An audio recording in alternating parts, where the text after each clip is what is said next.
इसमें संत रामपाल जी महाराज की किताबों को लेकर कुछ भक्त पहुंचे तो इस व्यक्ति ने उस किताब को खोलकर देखा। रामपाल महाराज जी उनकी लिखी हुई किताब है, तो इसमें ये कह रहा है, मतलब वहाँ पर उसने एक लाइन को पढ़ लिया और उस बात का विरोध करना शुरू कर दिया। भाई अपने भगवान अपने मंदिर का पूछो। गाँव में भाई गोगा गाँव में ये अशांति फैलाने का काम मत करो। गीता का जो ज्ञान भगवान श्री कृष्ण ने दिया है वो गलत दे रखा है, वो उसका अपना मत है।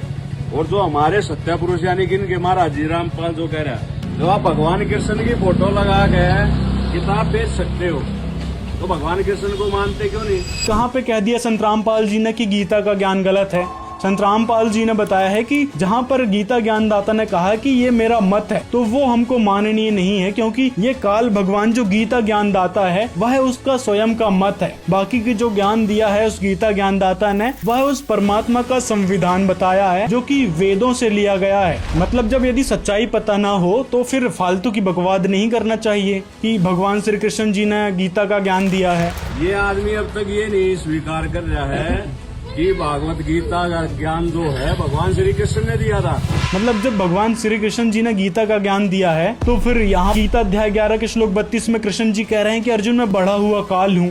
ये बातें क्यों कह रहे हैं? फिर गीता अध्याय 8 के श्लोक 13 में गीता ज्ञानदाता खुद को निर्गुण ब्रह्म बताता है कि मुझ निर्गुण ब्रह्म का ये ओम मंत्र है। ऐसे ही गीता अध्याय 15 के श्लोक 4 में भी कृष्ण जी कह रहे हैं कि मैं उस परमेश्वर के ही शरण हूँ। सतपुरुष ने दिया तो उसका फोटो लगाओ।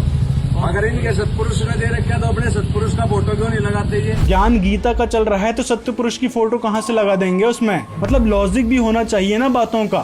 फालतू की बातें करके ये विरोध प्रकट करने लगते हैं। रितेश भाई वे 4 बूढ़ी आ रही है, अवतार लिया ही ना रामपाल अवतार ले रहा है, जो अपनी माँ की कोख से पैदा न हो रहा अवतार ले रहा है। मतलब इसको अवतार की ही परिभाषा नहीं पता कि अवतार किसे कहते हैं। तो ऐसे तो रामकृष्ण जी भी अवतार लेके आए थे, तो क्या वो माँ की कोख से नहीं आए थे? तो उनको भी तो विष्णु जी का अवतार कहा जाता है। तो इसी प्रकार अभी जो है संत रामपाल जी महाराज धरती पर अवतरित हुए हैं। शायद ये क्लियर करो मेरे को, भगवान कृष्ण कहाँ गलत है? भाई आप सत्संग सुनो, टीवी देखो। मैं नहीं सुनता सत्संग। हाँ, इसको चंद लाइनों को पढ़कर ही सारे सॉल्यूशन चाहिए। मतलब 3 घंटे वहीं पे इसको सुनना है, लेकिन ये टीवी नहीं देखेंगे। तो इस प्रकार की दोस्तों अंधभक्ति भी किस काम की? जहाँ पर यदि जिज्ञासा है तो आपने जानना चाहिए, अपनी उत्सुकता प्रकट करना चाहिए, ना कि विरोध प्रकट करना चाहिए। तो ऐसे लोगों से निवेदन है, विरोध करने की वजह यदि आप कुछ नया सुन रहे हैं तो उसके बारे में डिटेल में जानना चाहिए, ना कि कुछ बातों को सुनकर उसका ही विरोध करने लग जाओ।